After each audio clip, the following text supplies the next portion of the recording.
We're back, baby. Welcome to the brand new season opener of the Huddle House. I don't know if you guys can see behind Ty right now, but he's got a little countdown to NFL season starts clock. We're sitting at 16. We're looking at September 7th. We're so close. And I know you guys have been itching for an episode. So obviously Ty's here. What's new? But we also got our brother Lucas. So What's up, guys? how you doing, Lucas? Doing well. Happy to be here. Excited for the season. Yeah, Lucas, you have some adornings on the wall behind you as well. Maybe you could point those out to the league mates. Yeah. Friends So fan. up here we have this despicable little banner sign, but it looks pretty cool there. And then over here we have the beautiful sign with individual player cards of the Ty Chase's Bud starting lineup. Yeah. So it's adorning the walls of our man cave. Yeah, you're sending one of those to Ty, the T. Higgins one. Yeah, I got this going out to Ty You later need this week. I have one for Brandon as well. Brandon Ayuk. Not Brandon, Jordan. So Jordan, whenever you come by. This is I like got a one new for you. little trade piece. I think we should almost call this like collusion. People might make moves with Luke No, this because is they my want his thing. I'm cards. starting this. This is my new thing, and it's not collusion. It's love a it. negotiating tactic. Be like, I bought an exclusive Man, card for this it's called player. customer service. It's It's called like customer service. It's like Derek Jeter when you'd have the women over, he'd send them home with a gift basket. It's like what you do when you get a trade with Lucas. You get a little gift too, like a little Yeah. Anyway, I love it. tell the people what we're doing today, Matt. All right. So I put in some hard blood, sweat, and tears today, essentially accumulating the entire offseason, or at least as much of it as I could, the entire offseason's moves, and went team by team. So essentially, Ty's going to screen share for every single team of what they acquired and what they lost. And then each of the three of us are going to give just an overall letter grade to kind of how we felt they handled their offseason. Keep in mind, this is not really factoring in things we can't control, like where players go or things like that, or injuries. It's simply like the moves we made, so like the controllables. So some people had good off seasons just pure to good luck, good landing spots. Some people had maybe worse ones just due to tough breaks. But we're purely judging this on what we can actually control. So yeah, that's how we're gonna do it. So here we go. I just shared it, and we'll see your handiwork here, Matt. So looks like we're going to start off with Austin, and let's just let you lead the discussion and kind of explain what we're looking at. Okay, so with Austin, we're starting with a rough one in terms of how I did in my job because I completely forgot JSN on here. So we're going to include him verbally. I forgot to jot him down, but so essentially we have an acquired section, we have a lost section. So essentially all the trades we made or anything like that, who they got on that deal, who they gave away, and just kind of compare the overall, if you're putting it in a vacuum, like the overall gain versus loss, and see which side of that is stronger will kind of determine, if someone made good moves. So Austin obviously acquired JSN. That's not due to a trade or anything. He traded for Anthony Richardson, or for the pick that became Anthony Richardson. Also got Brandon Cooks, Derek Carr, and a second-round pick in 2024. And then he lost Calvin Ridley, Mac Jones, 203, which became Bryce Young, and Keyshawn Butte, which is, you might as well have traded a nickel for there because that's not really worth anything. So, yeah, overall, guys, what you think? I guess I'll go ahead and lead this off, and I think that the obviously biggest move of his offseason was landing JSN in the draft. I think that's a huge pick. It's going to be a stud for his team. So I think that's an instant just elevator. The thing that I think confused me a little bit was the trade for Richardson, just knowing that he already has a very solid quarterback in Herbert and we're a one quarterback league. I think that whenever I considered that whole ordeal that took place, it was Calvin Ridley for 108 for Stephon Diggs. It was a huge three-team trade. Anthony Richardson's a pretty tantalizing prospect, and one quarterback leagues, rushing quarterbacks do provide a very significant upside. I'm just wondering how his team would look if instead he had either held on to Ridley or traded Ridley for straight up for Stephon Diggs and maybe upgraded that position. I think that could have made it a little bit of a stronger offseason. That being said, I still think that adding JSN is going to be a big boost to his team. I like his team a lot, but if I'm just judging on the offseason on all those things, I'm giving it a C+. Yeah, I mean, Ty, you pretty much hit all the points there. I thought it was head scratching as well why he would give up Calvin Ridley for Anthony Richardson, but if Anthony Richardson does hit that apex of what he's capable of based on his talent and physical traits, then I mean, it could end up being a win for Austin. So Yeah. you never know what's going to happen, but seems definitely a little bit head scratching. Derek Carr for Mac Jones swaps pretty much a wash there. Brandon Cooks, you got the 203 for the 2024 second. It looks pretty even to me on paper outside of that Calvin Ridley and Anthony Richardson one. But that one definitely pulled it down for me. So I'm going to go ahead and give that a C for Austin. Yeah. First thing, I am in agreement with you guys in terms of the Richardson deal and how I analyze it. But I think we got to just give a round of applause for the fact that we actually got Austin making some trades this draft day. I think the fact that there's something on this list and not just acquired JSN, lost nothing as the analysis. It means Austin he really engaged this draft day and made it a little fun for us. So hats off. That was fun. In terms of the deal, yeah, and it's just gonna take time will tell. Richardson has insane ceiling and can be really good. And it's an appreciating asset where it's, unless he busts, it's more likely with age and stuff going to get better. Whereas Ridley is obviously much better in the short term, but is, almost 29. So you can make the argument that his value is more than likely going to depreciate after a season or two. So I guess he's just kind of viewing it through that lens. But in terms of just team needs, it definitely was interesting for sure. I'm going to go C as well. All righty. So there's our consensus there. Let's move on to our next one here. We got a big notes app for Sir Lucas Wyland, who made quite a few moves this offseason, as you might be able to tell. And in my opinion, was a big winner this offseason. But why don't we let you go ahead and kind of take the table here, Lucas? Well, the first win came at the end of last season when I won the 1-on-1 and the rights to draft Bijan. So that's been the biggest win this offseason. Being able to add him and not give up anything that I had from last year was amazing. Very excited for what he can do. And then I was also able to acquire a stud wide receiver in CeeDee Lamb. So that was also a great move. 2 cornerstones for my team now, alongside Garrett Wilson and Jalen Hurts, all the other guys. So I like those moves, of course. I got DeAndre Swift so I could get a little bit stronger at the RB position. Had to give up Zay Flowers in that deal. I feel like it was very fair. But I was pretty much switching from a wide receiver to a running back that I really needed. I got TJ Hawkinson early in the offseason for my own 24 first. I was sort of betting on myself there that it would be very late. And TJ Hawkinson, in my opinion, is the third center for Dynasty. I'm pretty excited about him. Or not center, not tight end. And then, of course, the Pittsburgh guys, Kenny Pickett and George Pickens, acquired them at different times. I had to give up T to get George, but I picked up a 25 first, so I think it was pretty fair value. Drake London picked up for a whole handful of picks. Liked that for me because I have enough anyway. Lost Brandon Ayuk to get some picks. T. Higgins, of course. Rashad Bateman went to Carter. Chris Godwin went to Carter. Or not Carter, Chris. And then just a whole bunch of seconds and firsts being thrown around there in this last year's draft. So I'm happy with it. I'm excited about my team going into this year. I think I did pretty well. I don't really want to give myself a grade, but I would maybe say an A-, something like that. A. Maybe I'll get a little ambitious. Yeah, I think you hit you ran through a lot of points, man. I think just, getting those guys at the top of the list, Bijan and CeeDee, are just such needle movers and stud dynasty assets that it's really hard to give this anything other than an A, in my opinion.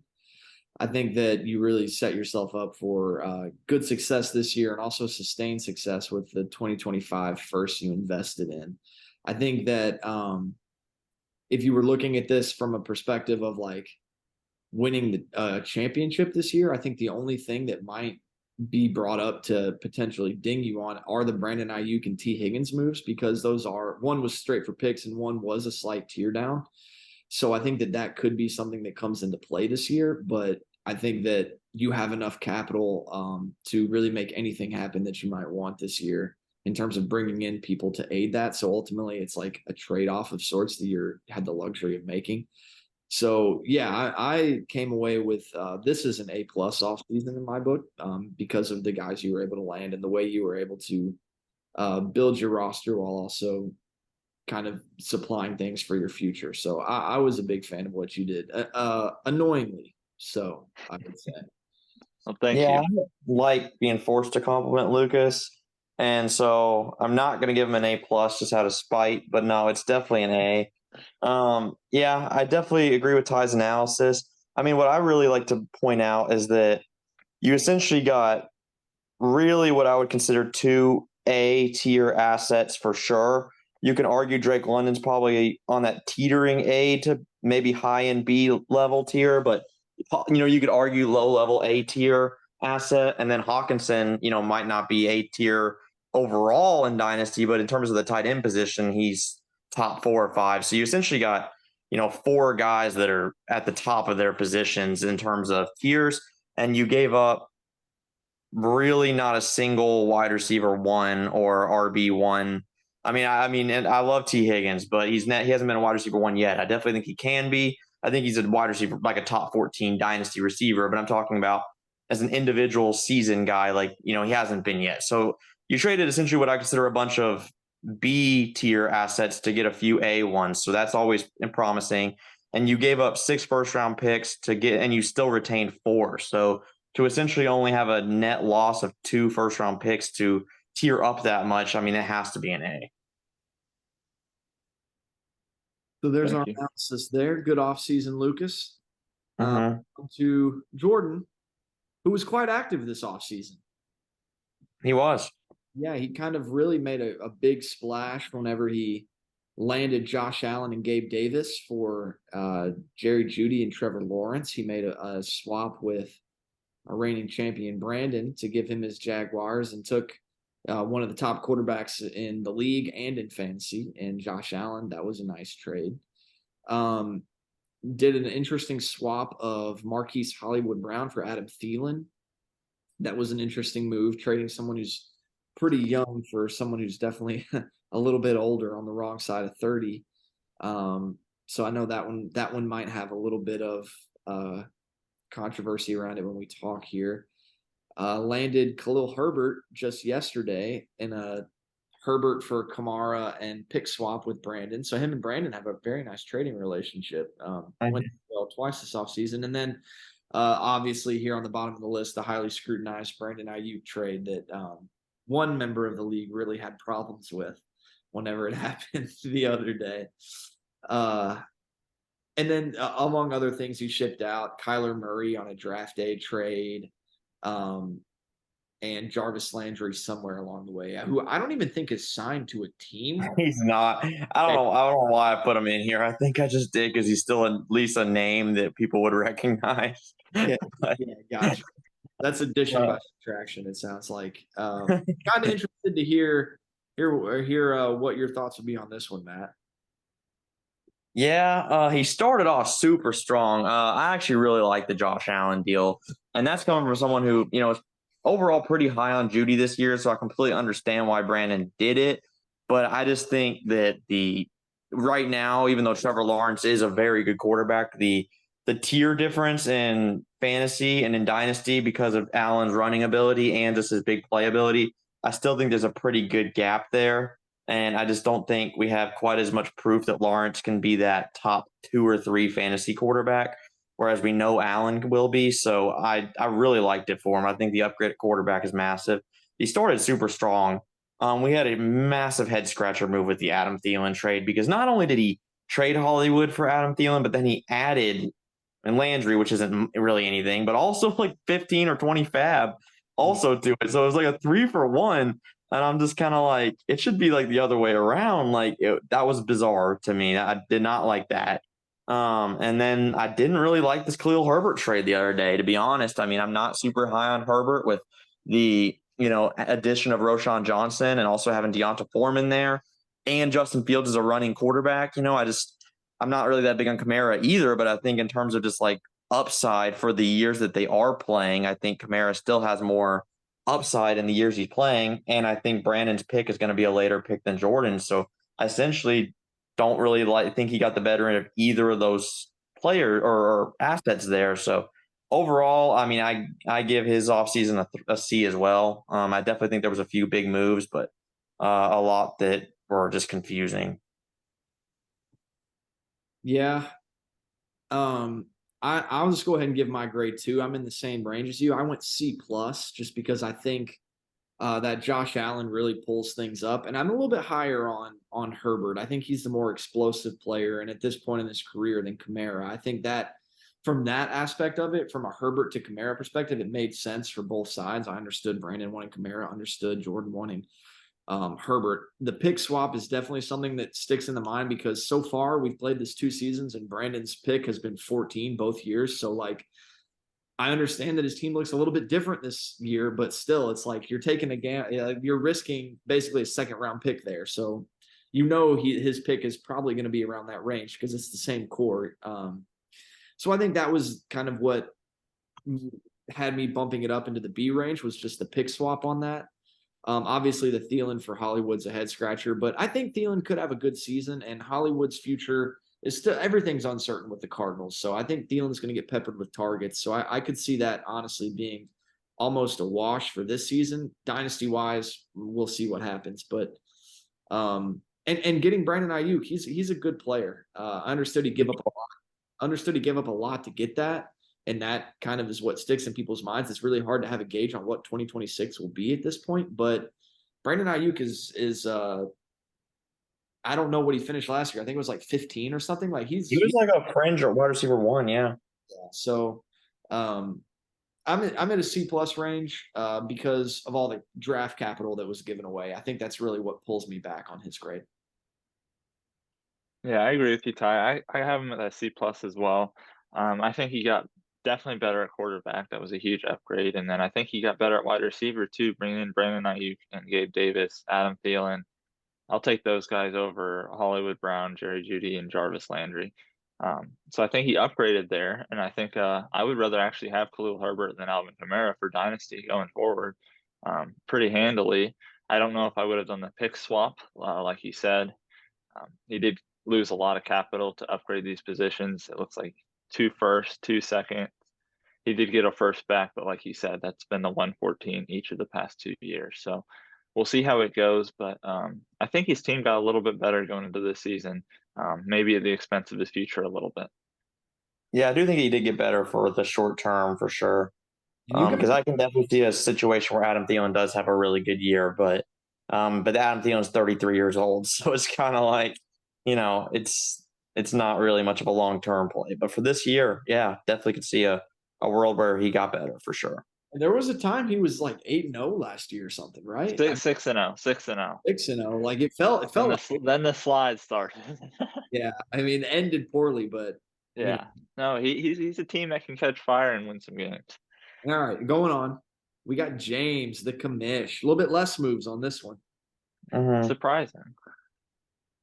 Yeah, it was kind of an unsexy offseason for him, but it was one that I think was really good because he kind of tackled some of the needs on his roster, which is obviously a very win now team.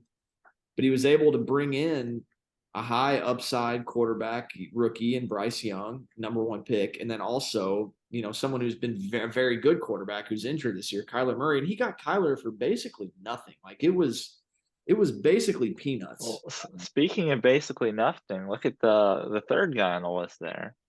DJ Chark.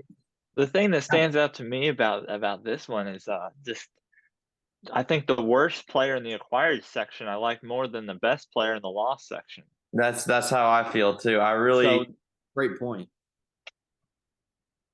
I don't think he Yeah. gave up anything valuable at all, and he got 3 guys that I would want on a roster.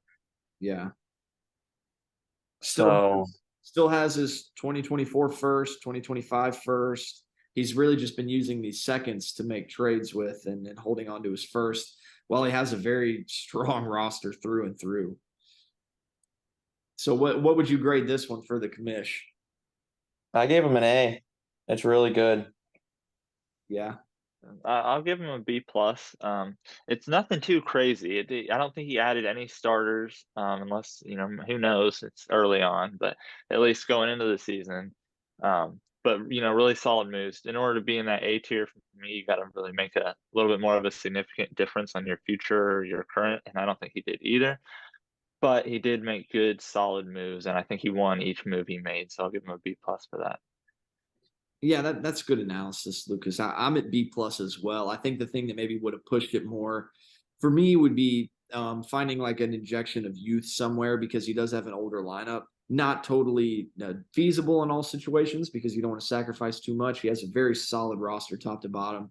And I think he enhanced it this year. And he went to the championship game last year. Makes sense to just kind of add on pieces to the outside of the picture because the core is really good. So would expect another strong season from him after a quiet but effective offseason.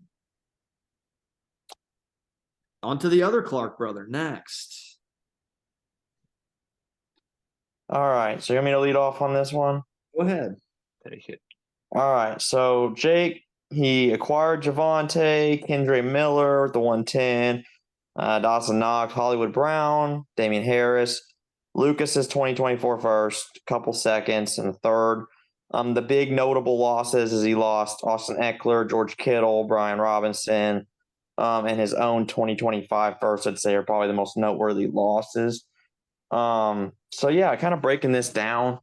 I'm not the biggest Javonte believer, but I definitely think he does have some upside. I understand why Jake did it because he was in a spot where his average age was like 30 years old. And so he just absolutely had to get some sort of youth in there or he was going to get really bad. So I understand why he did it.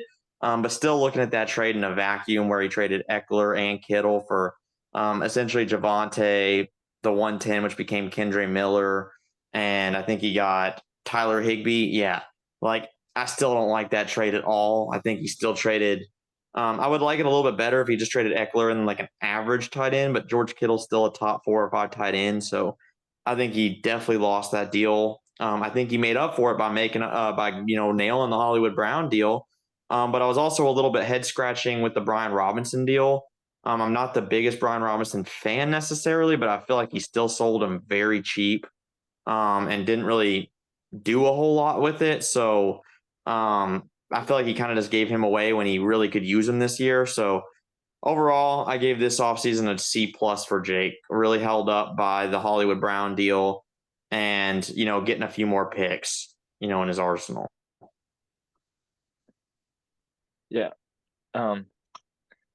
If you look at it, it's interesting because he gets younger with Javonte Williams, Kendre Miller, Hollywood Brown even is sort of a younger guy, a couple picks, but he really he adds 2 seconds. He gets a third, but he ships 2 away, and he does a pick swap for first. And I think it's safe to say that he probably traded away a better first than what he got in return. Mm-hmm. So he sort of lost draft capital in my eyes. Those seconds don't really move the needle on that pick swap for me. But he did get younger, so a little bit conflicting there. But maybe Javonte Williams can hit. I actually do like Kendre Miller, especially in his situation. Dawson Knox, I think, probably just got replaced. But Damian Harris is going to be a good piece to help get him through maybe a couple more mediocre years. Look towards the future a little bit more. I'm as well at a C plus for him. I think it was important that he shipped off some of those older guys when he did. But I also think he might have been able to pull just a little bit better of a return if he maybe would have been a little bit more patient. I think you guys are nailing it. I think the thing that stands out to me and what I would say is that I think he did a good job this offseason of capitalizing on getting some younger assets in. I think the thing that sticks with me is that just almost seems like he took some half measures. Like I'm still looking at Mike Evans and Mike Williams in his lineup, and I feel like whenever you sell the top player in fantasy football for the past 2 years in Austin Eckler, like you're kind of saying that, yeah, I'm tearing down a little bit this year and trying to collect for the future. And so to do that, I think he did a good job of getting Javonte and Kendre, who could be two, top 15, 10 dynasty backs in the next few seasons. But I think that those mics right there could have been moved to maybe add a little bit more of an injection prior to the draft. Still could happen during the season, and he still could be competitive during the season. We'll see how it all goes. But I think that's what's holding me back a little bit on it, is it seems like he almost took a little bit of a half measure there. So I'm going to see with Jake's offseason. I like some of the things he did. I think he could have done a few more things. But overall, probably about average. So that's where I land.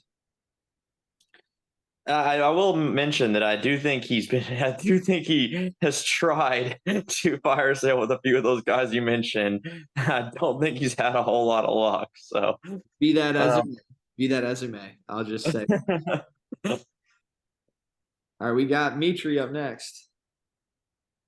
Big draft all pick. right. Yeah, so almost all of his acquired, for the most part, besides for his move today, were just in this draft. So, he obviously acquires Jameer Gibbs. He acquires Jordan Addison, Josh Downs, Michael Mayer, Devon A-Chain. And then today, he obviously lands Cortland Sutton. Really, all he essentially traded away, all those things he acquired were pretty much from trades he did during the season to acquire 2023 capital. So all he really moved was the 105 Pacheco, his 2025 first, and a bunch of seconds. I didn't even put them all in there. I think I just got lazy. But he definitely moved some seconds. Yeah. I think he moved 2 of those seconds to get Cortland, and then I don't know how he got the other 2 or where he moved the other 2, but I just know for a fact he did. So at some point. So, or else I don't think I would have typed 4. So yeah, basically moved quite a bit of seconds, but Didn't see I didn't see Aiden O'Connell in the acquired section. well, I did not put waiver people because 99% of them are completely irrelevant. Not Aiden O'Connell, I'll tell you that. Yeah. He's got Jimmy G and Aiden O'Connell. I just noticed that he's got that Raiders quarterback locked up. Oh, I love that. Well, I'll lead off with this. Mitri had, some pretty important decisions to make with the amount he invested in the pick 2 and pick 4 to, he got pick 2 on his own, but I'm saying, but to really nail those picks, and I think he made the right choices with those 2. Looking at it, I think I definitely like Jameer Gibbs the most at number 2 compared to the other guys on the board there. And, I was really considering moving up to 4 because I did prefer Addison to Quentin Johnston by a margin. So, I think he made the right choice at 4. And then, so I will lead off with that. He had 2 very important decisions this offseason. I think he did both well. Yeah, I'm in full agreement there. I think he got 2 studs, and I think that does a lot to lift up his offseason. I think the more questionable decision of the offseason came down to that trade he made with you, Matthew, which you'll have to remind me what exactly it was, but it had something to do with the 105. What was all involved in that? Yeah, it was pretty good for me. He traded me the 105 and Pacheco. I gave him the 109 and 111, which became Josh Downs and Devon A-Chain and Michael Mayer. Yeah. Yeah, that's an interesting move because I do think that A-Chain has pretty good potential to be something this year. Probably won't get as much volume as Pacheco, but I could see him being a better fantasy producer just because he might be a little more explosive. But yeah, Quentin Johnson, I definitely would prefer him over any other part of that deal probably. So that one does, I think, float it down a little bit, but time will tell. Time will tell. We can't really be judging these guys before we even see them step on the field. So true. But I just look at the amount of, capital he lost in terms of, trading 2025 first. Unless these guys really hit and start producing immediately, I think, he's in a little bit of a rebuild, and so that could potentially be an early first. And, he's really just banking on a bunch of rookies. So I think he picked the guy. I think he drafted fairly well. I like the Josh Downs pick in the 2nd round. I'm going to give him a B-, but, it's kind of hard to tell with his because it was so much just draft picks and not acquiring assets we know anything about. So it's largely just banking on how good of picks we think he made. Yeah, I'm there at a B minus as well for him. I think he nailed all his selections. I agree that I'd probably rather have the 105 than and Quentin Johnston than Devon Achane and Josh Down or Michael Mayer, whichever one it was. But I also understand at the time you're getting offered 2 firsts for one before training camp, before we know much about these guys. That can be an enticing offer. So I get why he did it. But I'd stick with a B minus for him. Yeah, I think B minus is a good place to land as well. It seems like, he had to, like, these picks were going to happen. He made a lot of them. I don't think ever like 10 seconds went off the clock without him having made a pick. So he was like very much on the ball. And I think he got a lot of guys that are going to help his roster out and be core pieces, specifically Gibbs and Addison. Those were two massive gets for him. So I think we're all in agreement there about B minus for Mitri. Nice. All right, let's flip over to our next. Oh, the other Weiland brother. Why don't you talk us through your brother's offseason, Lucas? Tell us what all he did. So Caleb went through and tried to acquire as many 2024 picks as humanly possible, and he wanted the early ones too. He's making his bets on y'all's teams. Jake's 2024 first. You got Chris's. I'd like Mitri's, to I forgot know to he include also him. does have Mitri's, yeah. Yeah. And he has Matt's in 24. And then he's got a couple seconds there as well. So pretty much all draft capital that he's acquiring. He gave up CeeDee Lamb, Tony Pollard, 2 guys that helped vault him to whatever finish he had last year. That was pretty high. I think it was top 4. Playoff team. Yeah. Yeah, he was a good squad last year. He also gave up David Montgomery and then a couple other miscellaneous pieces. I didn't hate the offseason for him. I thought CeeDee Lamb, obviously that was a deal I did with him. I really wanted him. I thought it's someone that maybe he could have held on to, but I understand him wanting to re-roll the dice. He's seen it work before where when you invest in one class heavily, it can work out for your team and you can sort of pivot off of those picks later for sometimes even more than, what you paid. So you're not really locked into making a pick. So I like the versatility he has with them. But it seems like maybe he might have pushed for some of them a little bit too hard, maybe when there wasn't something there. We'll see how it turns out. He really believes in this class. If Marvin Harrison is Jamar Chase 2.0, Justin Jefferson 2.0, that could change a lot of things. So we don't know until that draft comes around, but for the time being, I'm going to give him a B minus. Yeah, I'm gonna kind of just mention, I think he has an incredibly exciting future, things that, to look forward to for sure. I do think he's going to have 3 or 4 picks really in the top, or 3 picks probably in the top 6. I think we'd all think is very likely. Doesn't mean it's, impossible. It's not, but, just based on projections. Probably 4, And because he has his own too. Oh yeah, that's true. Yeah. So 4 Yeah. picks, yeah, in the top Yeah. 6 or 7. So there's definitely, and yeah, he can move a few of those like what you did with 2023. Definitely pivot. I mean, he still has a few assets to really look and build around, like Christian Watson, Jalen Waddle. So it's kind of like there's still some things he's adding them to at least. But I think my biggest qualm with it is, like I said, he was a playoff team last year. You had CeeDee Lamb and Jalen Waddle, which is arguably the best dynamic duo receiving core in the league, and he had a pretty young squad.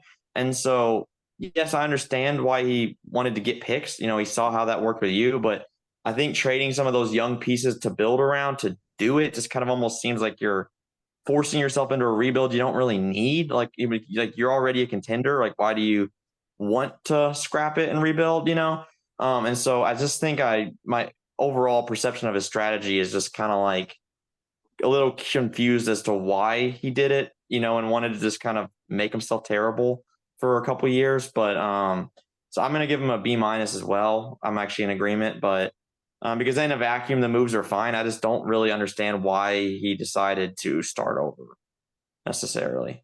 Yeah, I really agree with what you're saying there, Matt. And I think for me, it kind of lowered it. I just went with a straight C because, I think the values lined up, but it was just kind of the why behind it all because his team was really good. And like you had premium assets and you're trading known premium assets for unknown ones that you will likely, we know who the names will be, but we don't know where exactly those picks are. And you can make your bets, but it's still unpredictable. So I landed on a C. I think that value lined up. I just think that, some parts of it might not have been totally necessary, but this is how he likes to play Dynasty. This is what's fun.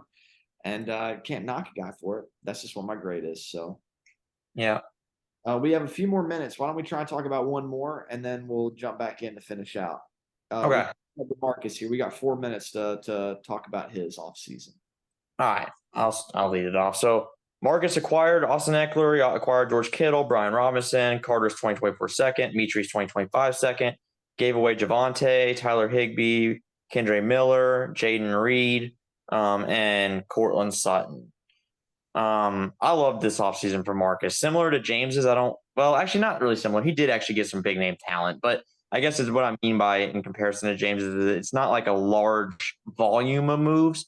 I mean, he got these in really about 2 or 3 total trades, but I think he won every trade he was in. I really like for his roster construction, getting Eckler and Kittle.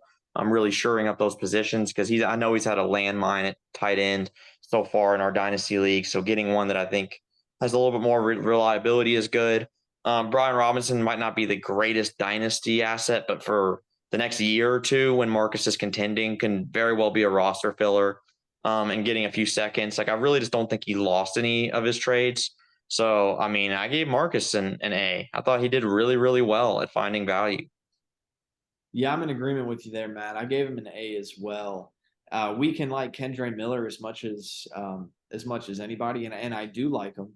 But whenever you can, flip that in a package and land Eckler, it's kind of undeniable because he's been one of the top fantasy guys, and he signed his deal. He's going to be playing, so that a lot to like there, and shoring up that tight end position, which is a very hard one to find consistency at with Kittle.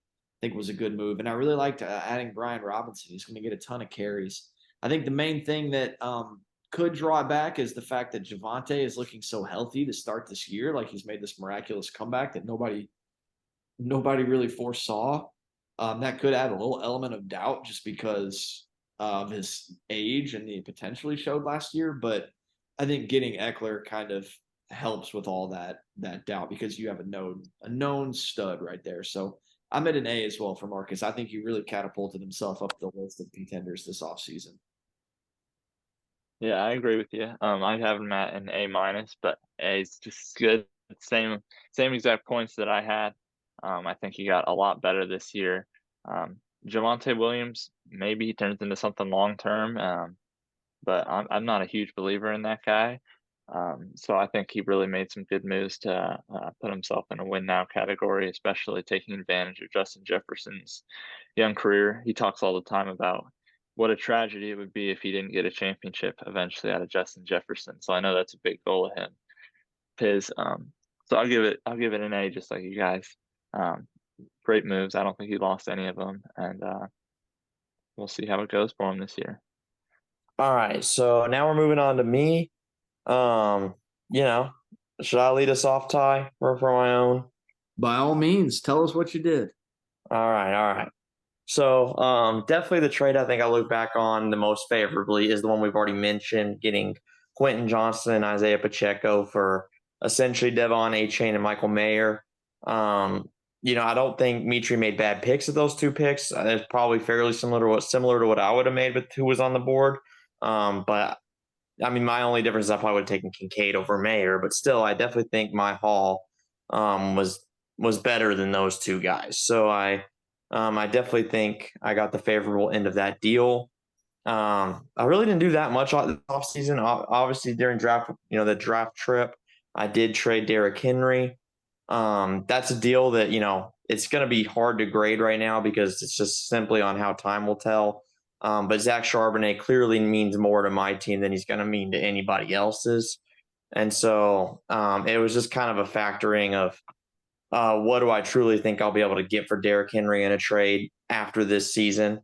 And so, yes, I could have held him and really, really, really went for it a little bit more. But I think I was kind of in a phase where I wanted to, kind of pounce while I could still get get a solid offer. So getting Zach Charbonnet gives me the freedom to essentially start whichever Seattle running back they like more. And hopefully they do pick one and they don't just make it 50-50. Hopefully one guy does get the bulk and then I can play them. So I think it gives me a little bit more flexibility there. And then I traded, a smaller trade, but I did get Palmer, Higbee, and Chandler. Only reason why I really value those three guys is just because they all have a specific tie to a guy already on my team. If by some chance Quentin Johnston's not playing well, Josh Palmer kind of steps in and might be the number 3 for a season or so I can play him. Higbee benefits, for me if by some chance Cooper Kupp had anything happen to him. Whenever that happened last season, Higbee started getting all the targets. So kind of got him as a next man up to at least get some sort of insurance. And then Chandler, obviously, for Madison. So I traded away a future second, 2026 second and a third for next year. So I don't think I gave anything of really deep value. And I got 3 guys that can benefit me in the short term. So overall, I'm pretty happy with the offseason. I'd give myself a B plus. I think I controlled what I could control, but I obviously got hit with a lot of really tough offseason news in terms of just what happened to my players. I think a lot of them got devalued just due to certain things that happened, but not really things that I could control. So I think I did my best with what I was given. So Yeah, I think you had pretty good. Obviously, I think you had pretty good analysis of everything there, Matt. I actually agree with your grade. I had you at a B plus as well. I think you did a good job of getting deeper and kind of reinforcing certain investments you made. Whenever you made that trade to get Mahomes and Walker, and you sent away CD and Waddle, like you really went all in on Kenneth being a big part of that deal. And I think you were wise to secure Charbonnet, who looks like he's going to be, those look like those could be 2 guys you could put in your lineup almost in a given week. So I think that was a smart deal to secure that investment and kind of capitalize on the last time Derrick Henry will probably be tradable. So I think that you did a good job to move there and capitalize on that. And then obviously landing Quentin Johnston for the 2 first, I think was also a really good move. I mean, he's a pretty premium talent, I think, and first round receiver in a really good situation there to step into a role. And you got a guy in Pacheco in that move as well, who's, going to have volume and is somebody that'll be able to be played in the roster. So I think you did a lot of reinforcing and retooling in a way that could be successful to your long-term goals of your team. I guess my main knock with it is just if you're trying to win it all, Derrick Henry is a big piece of it that could hurt that quest this year. But I think as far as bolstering the troops long-term, it was a move that made sense. So I'm at B plus, just like you. Yeah, I'll go with the B plus too. I think you definitely won the first trade with Pacheco and Johnston. I think the Henry and the Charbonnet trade was a very fair trade that made sense for both sides. So I get why you did that. The only knock I would have, and this isn't a move you made, it's just moves you didn't make. Just like we were talking about with another team, you sort of went halfway. You just got rid of Derrick Henry. But you got another guy there that's sitting, Cooper Kupp. It's coming off an injury, a little bit older. I know the window's not closed. You can always trade him during the season. But that's another guy that I think would be in that same sort of boat as Derrick Henry, that maybe you look towards getting a couple firsts or a player in a first or something like that. Maybe once he starts scoring more points, you have an easier time doing that. But I think that's probably the only thing I would say about your offseason that wasn't perfect. Trust me, boys. I'm pretty sure he's on the block. I've had some discussions, but I don't think his value right now is going to be as high as it is whenever he's dropping 26 a week, which is I'm expecting this season. So I think it's just a matter of patience. Fair enough. We'll see. We'll see how it works out. All right, so B plus is across the board for Barnes. Looks like I'm Good up. offseason. Ty? Yeah, so I guess I can through my offseason. It seems like my offseason was really just concerning the people on this call. Really, I think everything I did pretty much had to do with you guys in one way or another. Started off with moving Swift for the 106, which was Flowers whenever he got signed to the Eagles. And then draft week, swapping 107, which was Charbonnet for Derrick Henry. I also made a move to get Marvin Mims in the draft. I traded Jamal Williams and a third to move into the second round with Chris, and that got me Mims. And then just the other day with you, Lucas, trading George Pickens in my first to get T. Higgins. I think I didn't really enter the offseason knowing completely what I wanted to do, and I kind of just whenever Swift, I knew I wasn't tied to anybody on my roster. And I knew that I was very scorned by DeAndre Swift. And so as soon as I saw a window to get rid of him, I was more eager than anything to do that. So just getting a fresh start with Zay Flowers was fine to me. I was really going to be fine with anybody I could have gotten there. And then Derrick Henry, I think I kind of evaluated my team and saw that I have Travis Kelce in a shorter than longer term window.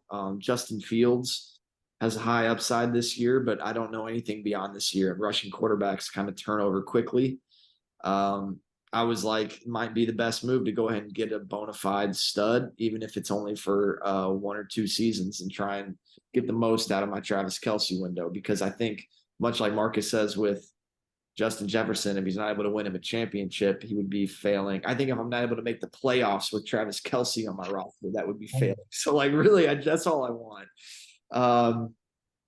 I mean, Marvin Mims is just a high upside guy. He had an early breakout age. I liked his profile and just wanted to grab him. And unfortunately, with Tim Patrick's injury, he may have more opportunity this season. So I like that for me. And then T. Higgins is just my wide receiver room is lackluster, man. And he's the guy that instantly brings everybody up. And I hate that I had to sacrifice one of the first players I ever picked in the rookie draft, Pickens, who I like a lot, guy who has some real moxie to him, and my first. That's a big package to send, but getting a sure thing and also one of my favorite players was worth it to me in this regard. So I gave myself a B+ because I think I did moves to set myself up well for this next season. And I understand I took some risks sacrificing the long-term success by moving Charbonnet and that 2025 first. But I think that those risks are worth it with the potential I added for the next couple of seasons. So I'm at a B+. I really liked your offseason, Ty. From a value perspective, each trade, I don't think you really blew anything out of the water. I think each trade you did was pretty fair valued. But from a roster construction perspective, I think you just really blew it out of the water. You're very heavy on running back, so being able to flip Swift for a receiver and Zay Flowers is awesome. Gives you some youth with some of those older guys to offset it. Derrick Henry, especially now with the news of JT, you're going to be glad you had him. Yeah. If that continues into the season. And then the only thing you were missing really was wide receiver rooms. I'd say before this trade, you probably had the weakest or one of the weakest wide receiver rooms in the league. This definitely bolsters it up. T. Higgins is a bona fide wide receiver 1 for Dynasty, just because of his ceiling might not be the highest, but his floor is so elite that he's definitely wide receiver 1 value. And you paid up to get him, but I think you should be a good enough team. Hopefully, I don't want to jinx it, but hopefully in 2025 where you're not giving up an elite, top 5 first or anything like that. That's the hope. Yeah. So I'd give you an A-. Oh, isn't that sweet, Lucas? You're super nice. I hope so. We did all the trades together. So if you gave me less, you'd just be admitting that you screwed me over. So that wouldn't feel very good either. Well, like I said, the value is pretty fair. I don't think you lost any trades necessarily. I don't think you won them either. They're all fair value, but roster construction, it makes a ton of sense what you did. I agree. Yeah, no, I liked your offseason a lot, Ty. I do think you made some good moves. I understand why you did the Henry deal. Makes a lot of sense for you. Marvin Mims, a guy that I think could potentially be, a contributor. Probably not someone you're really going to be playing this year, but I definitely think he's someone that could eventually be super productive. I really am loving what I'm hearing about Zay Flowers in the offseason. I really think he's going to be used as kind of a jack of all trades. Put him anywhere, line him up anywhere, any type of set, and he'll find a way to catch the ball. So I think he honestly has flexible, playing power this year. I definitely could see a world where he does. And then, T. Higgins is a baller.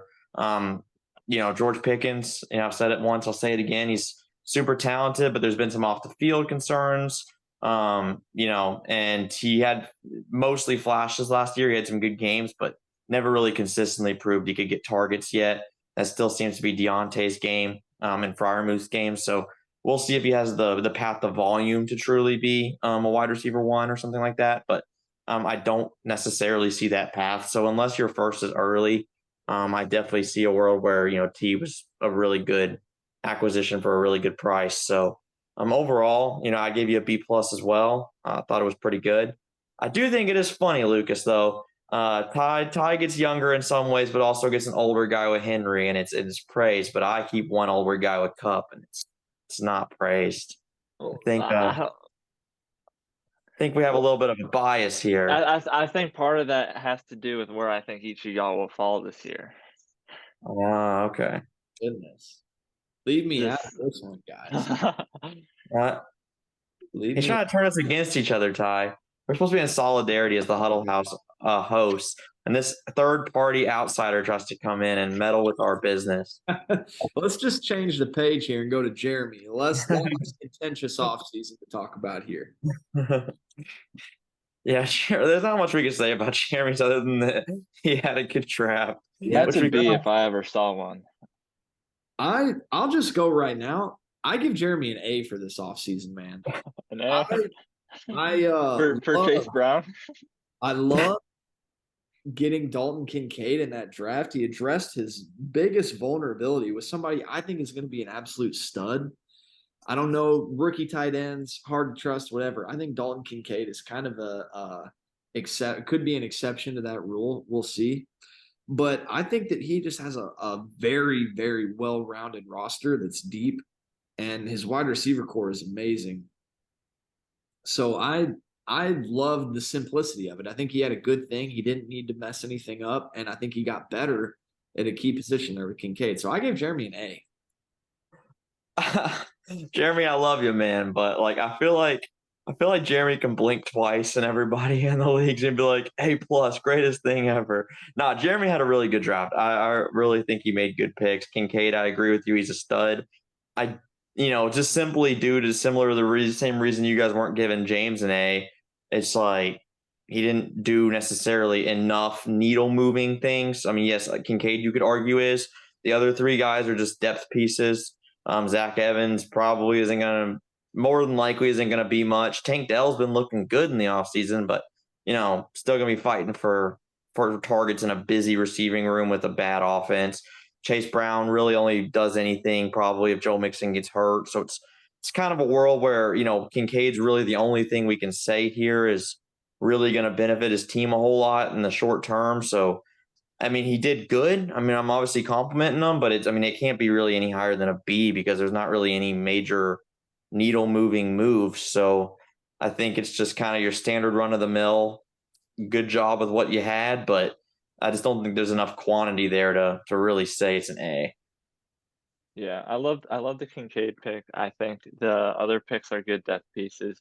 I'll give him a B plus for his draft. He didn't lose anything, so that's helpful. At least not to trades. Fournette still isn't signed to a team, so there's that for him. But that's true. I think he did what he needed to do as far as the draft goes, and he didn't really fiddle with anything else. But his team made the playoffs last year, so if it ain't broke, don't fix it. I'll give him a B plus for it. B plus. And what'd you say, Matthew? I missed what you grade you gave. B. I said B.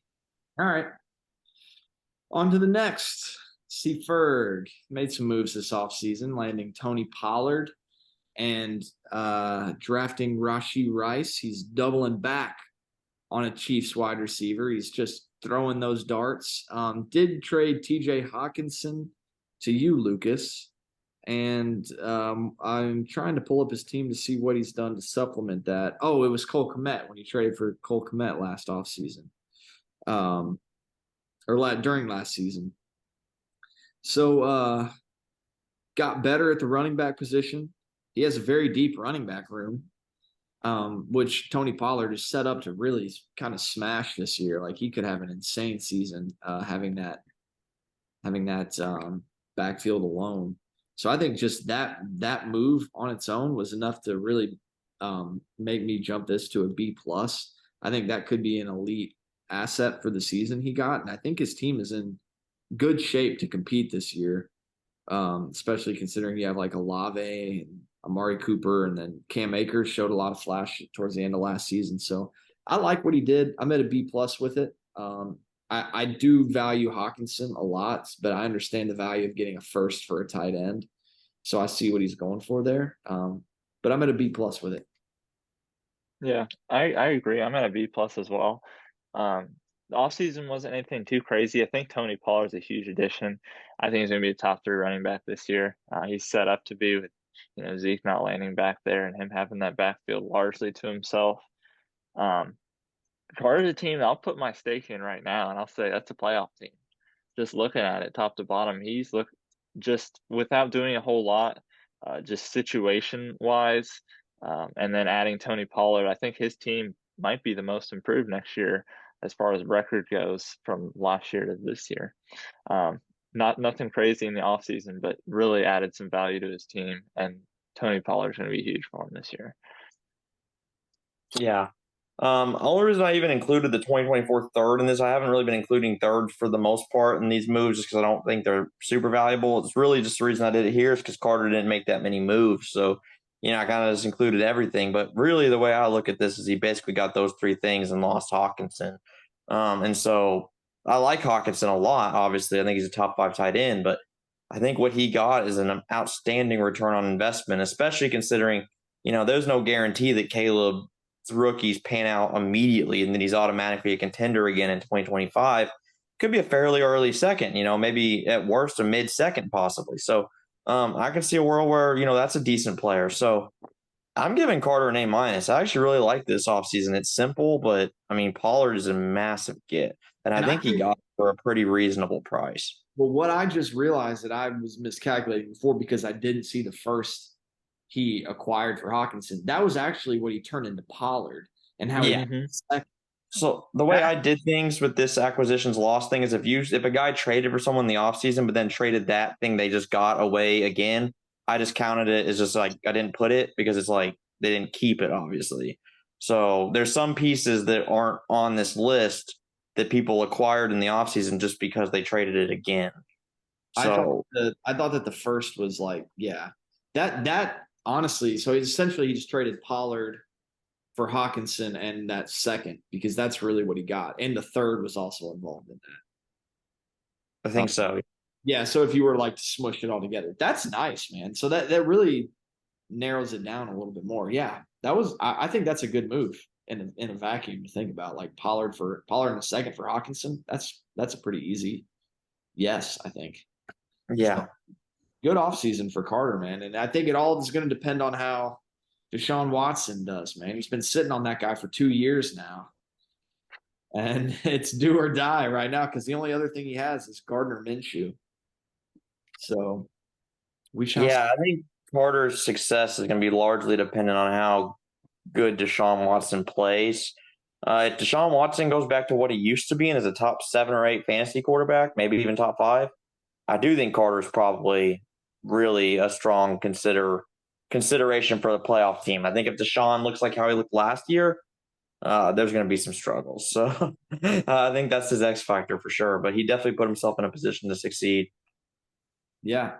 And last but certainly not least, our league 2 times. Well, actually, Ty, we actually have one more after Brandon. I forgot to put Chris on here.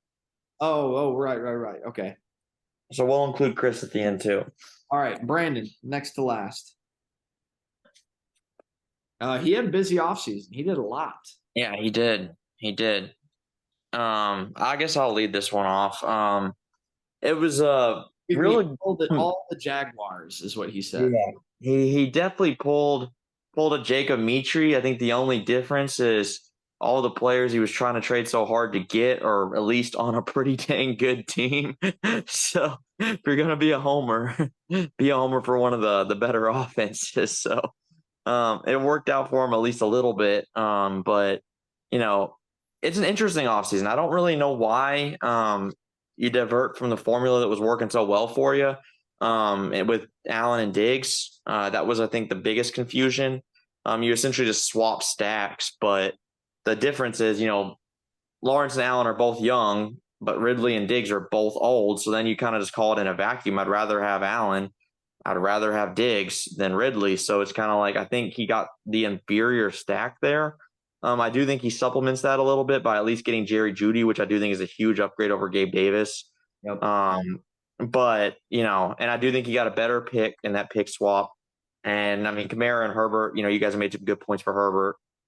I'll be generous and call it a wash between those two, but I don't think there's a huge difference in how I perceive them. So it just kind of depends on how well Lawrence and Ridley, develop, but as a tandem. But I would really call this offseason a B, but I would still be a little critical of just the fact that like he kind of tried to break something that didn't really need to be, or he tried to fix something that didn't need to be fixed. You have a 2-time championship defending team really built off of a trifecta of Allen, Diggs, and Jamar Chase, and you essentially gave 2 of those away. So it's just, we'll see how it works out, but I do think it was an odd decision to bail on what was working so well. Yeah, I call it a B as well, but I mean, I don't know who I am to tell the league champ anything. Like, I think everything he's done so far, questionable or not, has On to gold. paid off, man. It's paid off. He finds a way. Like, he touches stuff and it turns to gold. So I don't have any doubt this will work out for him. And we'll probably be talking about him in the playoffs again. But I'm saying a B as well. I want to go with the B minus, like you said, Ty. I mean, he's our league champion back to back, 2 for 2. I mean, he should be telling me what to do, I think, probably. But it looks to me like he got worse at quarterback. I'd say he got slightly worse at receiver, even though he did add the extra depth with Jerry Jeudy over Gabe Davis. That pick swap to me is really saving his offseason, and that really came out of nowhere just a few days ago, I think. So until that pick swap came through, I wasn't liking his offseason much at all. That pick swap, I think, should be pretty valuable. We'll see how it actually ends up. But typically Brandon's had a late pick and Jordan's had a somewhat early pick, or at least mid pick. So I think that could pay off for him, but very confusing. I think maybe he's just getting a little bored with winning and trying to switch things up a little bit. I don't know. Yeah, once you've won 2 chips, you want to play with your guys and have fun. Like, I would guess I would feel the same. Like, I'd love to find out one day, maybe. I've sort of stumbled into 4 Steelers on my bench. I didn't plan this. It just sort of happened. So I get how it happens. He didn't plan it. All right, so we just got one left to talk about. Chris, how could we forget? Yeah, no, I mean, I don't know. Matt, you should be ashamed of yourself. Here's how we forgot. So I'll give some disclaimer. Is I worked on the acquisition loss sheets for every single player today, besides for Lucas and Chris. And I had Lucas create his own. And the reason I didn't do Chris is because he made so many moves, so many things that he traded for and then traded again. That just doing the mental math on like what he still had and what he didn't, I was like, I'm not even gonna try. Like, it's just impossible. So we're just gonna do this with Chris. We're gonna just look at his team now, and I'm gonna say which players are new. That's good. That's good. That'll be a good way to do it. Which is almost all of them. So he now has Jamal Williams. He has David Montgomery, who's new. He has Stephon Diggs, who's new. He has Rashad Bateman, who's new. He has Chris Godwin, who's new. He has Chris Rodriguez. That doesn't really matter. Rashawn Johnson's new. Chase Claypool's new. Terrace Marshall's new. Mike Gesicki's new. So I mean, yeah, we have like 9 or 10. I'm ready to go in on this one.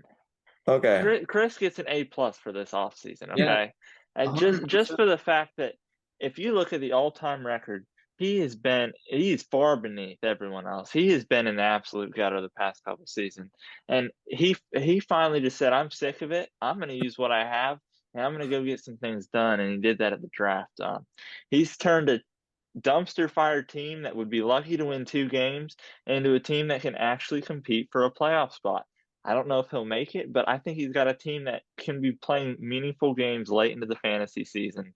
And going from what he came from last year, I don't care what he gave up. I think it's an A+ season.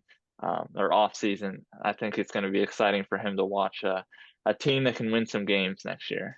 100% agree, Lucas. Like, this is an A+, the easiest grade of the whole show. And we didn't even mention the taxi squad where he has Jonathan Mingo, Sam Laporta, and CJ Stroud. Like, he I really, didn't even mention them. Yeah, those are 3 contributors for sure. and all the draft capital he acquired this offseason. I mean, he's got 1, 2, 3, 4, 5, 6, 7, 8 picks next year in the draft. And I'm not even going to count the rest of them, but he really did a lot to turn his team around, and it's fun. It's going to add some more parity to the league, and he's, like you said, Lucas, is a contender. So A+, easy.